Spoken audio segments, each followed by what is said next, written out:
딸이나 며느리의 화장대를 가만히 들여다보신 적이 있으신가요? 예전에는 참 달랐습니다. 우리가 젊었던 시절, 그러니까 70년대나 80년대만 해도 최고의 선물은 언제나 바다 건너온 물건들이었습니다. 해외 출장을 다녀오는 남편의 손에 들려있던 자그마한 프랑스제 향수병 하나, 혹은 미군 부대 근처에서 아름아름 구했던 미제 영양크림 한 통, 그런 것들을 화장대에 가장 잘 보이는 곳에 올려두고 아껴가며 바르던 시절이 우리에게는 있었습니다. 백화점 1층을 화려하게 장식한 외국 브랜드 매장 앞을 지나갈 때면 왠지 모르게 주눅이 들기도 했죠. 그들의 언어로 적힌 낯선 이름들은 그 자체로 고급스러움의 상징이었고 우리가 감히 넘볼 수 없는 높은 벽과도 같았습니다. 그런데 지금 우리 아이들의 화장대는 완전히 다른 풍경입니다. 백화점 1층에서 보던 낯선 이름들은 온데간데 없고 처음 들어보는 신기한 이름의 우리 화장품들이 빼곡하게 자리를 차지하고 있습니다. 텔레비전 광고에서 본 적도 없는 브랜드들입니다. 그런데 이 낯선 화장품들이 지금 전 세계를 발칵 뒤집어 놓고 있습니다. 상상이나 해보셨습니까? 화장품의 종주국이라 불리는 프랑스의 콧대 높은 소비자들이 우리 젊은이들이 만든 화장품을 사기 위해 파리의 약국 앞에 길게 줄을 서는 모습을 말입니다. 30년 가까이 일본 시장을 꽉 잡고 있던 프랑스 화장품들이 우리 화장품에 밀려 진을대 구석으로 쫓겨나는 광경을 말입니다. 정말 자랑스러운 일입니다. 우리의 기술과 아이디어가 마침내 세계 최고를 넘어섰다는 증거니까요. 동대문의 작은 골목에서 시작한 브랜드가 전 세계 젊은이들의 마음을 훔치고 피부과 의사가 고민 끝에 만든 크림이 바다 건너 미국 사람들의 피부를 책임지고 있습니다. 가슴이 웅장해지는 이야기입니다. 하지만 오늘 제가 여러분과 나누고 싶은 이야기는 이런 자랑스러운 성공담에서 끝나는 것이 아닙니다. 이 눈부신 성공의 이면을 가만히 들여다보면 어딘가 가슴 한구석이 서늘해지는 이상한 장면을 마주하게 되기 때문입니다. 우리 젊은이들이 밤잠을 줄여가며 기발한 화장품을 만듭니다. 우리 공장의 노동자들이 구슬땀을 흘려가며 세계 최고 품질의 내용물을 채워 넣습니다. 그렇게 만들어진 화장품이 전 세계에서 불티나게 팔려나갑니다. 그런데 정작 그 엄청난 돈다발을 쓸어 담는 사람은 우리가 아닙니다. 프랑스의 거대한 화장품 회사 혹은 외국의 거대한 자본가들입니다. 우리가 뼈 빠지게 농사를 지어 세상에서 가장 달콤하고 맛있는 사과를 키워냈는데 정작 그 사과 나무의 소유권은 이웃집 부자가 헐값에 사가버린 격입니다. 우리는 그저 사과를 대신 키워주는 소작농으로 전락하고 진짜 큰 돈은 그 부자의 금고로 들어가는 이상한 구조.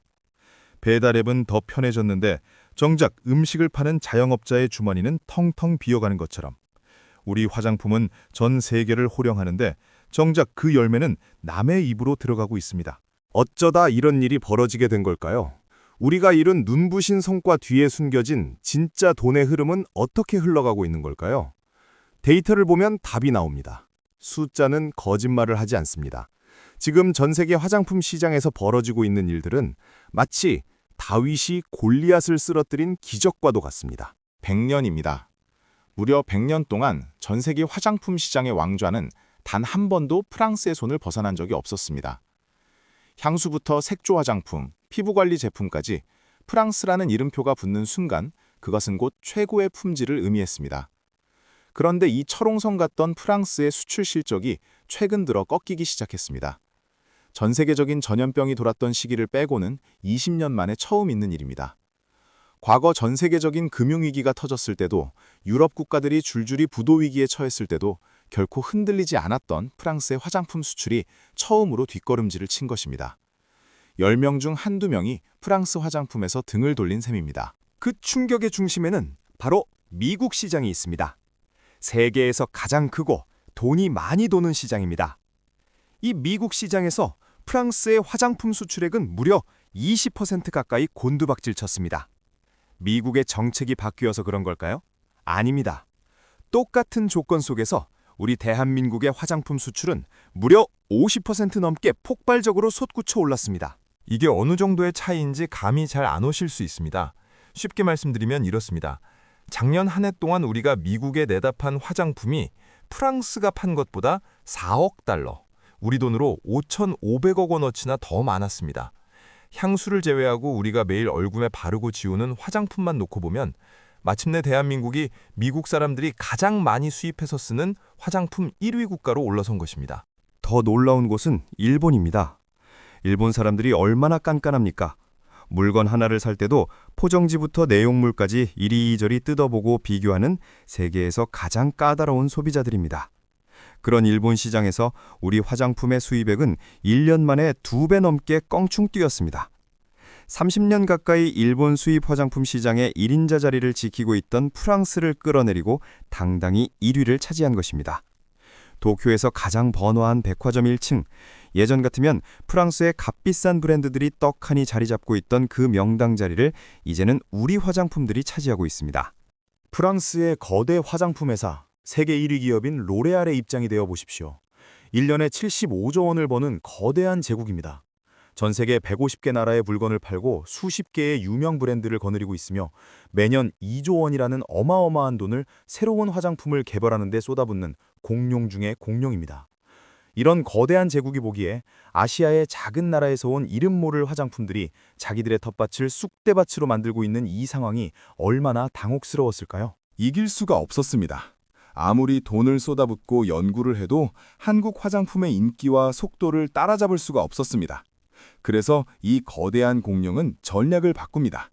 이길 수 없다면 돈으로 사버리자는 것입니다. 2018년 로레알은 6천억 원이라는 거금을 들여 한국의 한 화장품 브랜드를 사들입니다.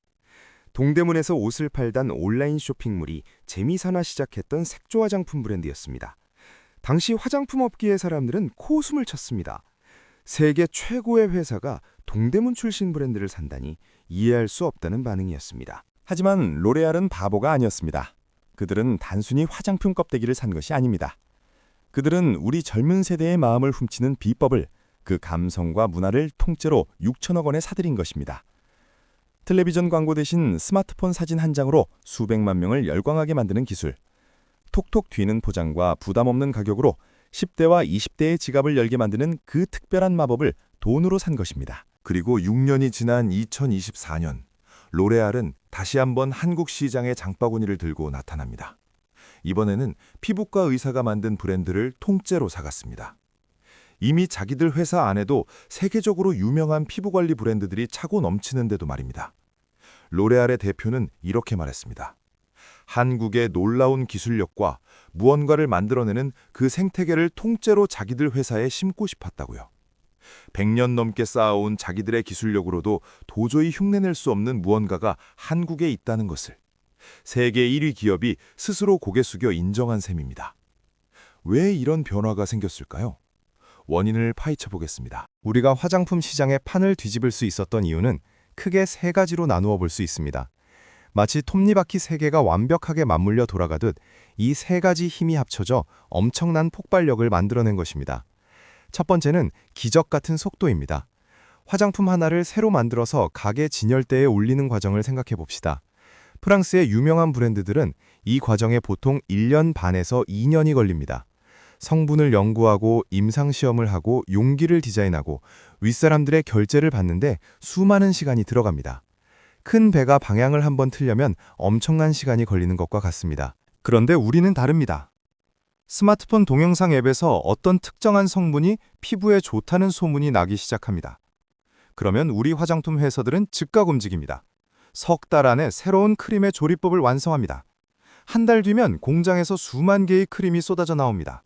2달 뒤면 바다 건너 미국 사람들의 집 앞까지 배달이 끝납니다. 길어야 반년, 짧으면 넉 달이면 충분합니다. 프랑스 회사들이 아직 회의실에 앉아 서류를 뒤적이며 고민하고 있을 때 우리 화장품은 이미 전 세계 젊은이들의 화장대를 점령하고 소셜미디어를 뜨겁게 달구고 있는 것입니다. 이 엄청난 속도의 차이가 100년의 역사를 무너뜨렸습니다. 두 번째는 세대의 변화, 즉 문화를 읽어내는 힘입니다. 우리 세대만 해도 화장품은 한번 정하면 웬만해서는 바꾸지 않았습니다. 비싸고 유명한 브랜드 하나를 사서 바닥이 보일 때까지 싹싹 긁었었죠. 하지만 지금의 젊은이들은 다릅니다. 그들은 백화점 1층에 가지 않습니다. 대신 동네 곳곳에 있는 헬스앤뷰티 매장에 들러 수십 가지 브랜드를 직접 발라보고 비교합니다. 비싼 것 하나보다 싸고 질 좋은 것 여러 매를 사서 그날의 기분과 피부 상태에 따라 골랐습니다. 유명한 연예인이 나오는 텔레비전 광고보다 자신과 비슷한 평범한 또래가 스마트폰 영상에서 좋다고 추천하는 제품을 훨씬 더 믿습니다. 우리 기업들은 이 젊은이들의 마음을 귀신같이 읽어냈습니다. 화려한 겉포장이나 비싼 광고 모델 대신 진짜 피부에 좋은 성분과 솔직한 소통으로 승부를 걸었습니다. 이것이 국경을 넘어 전 세계 젊은이들의 마음을 흔들어 놓은 것입니다. 세 번째, 그리고 가장 중요한 원인은 바로 이 모든 것을 가능하게 만든 구조적인 힘, 기술의 생태계입니다. 동대문에서 옷을 팔던 청년이 원룸에서 혼자 일하는 20대가 어떻게 세계적인 화장품을 만들 수 있었을까요? 그들에게는 수백억 원짜리 공장도 없고 하얀 가운을 입은 연구원도 없는데 말입니다. 비밀은 바로 화장품을 대신 만들어주는 전문 기업들, 이른바 생산 기지들이 우리 땅에 튼튼하게 뿌리 내리고 있기 때문입니다. 쉽게 말해 반도체 시장에 설계도만 주면 칩을 대신 만들어주는 파운드리라는 회사가 있듯 우리 화장품 시장에도 아이디어만 가져가면 뚝딱 화장품을 만들어주는 세계 최고의 공장들이 있는 것입니다.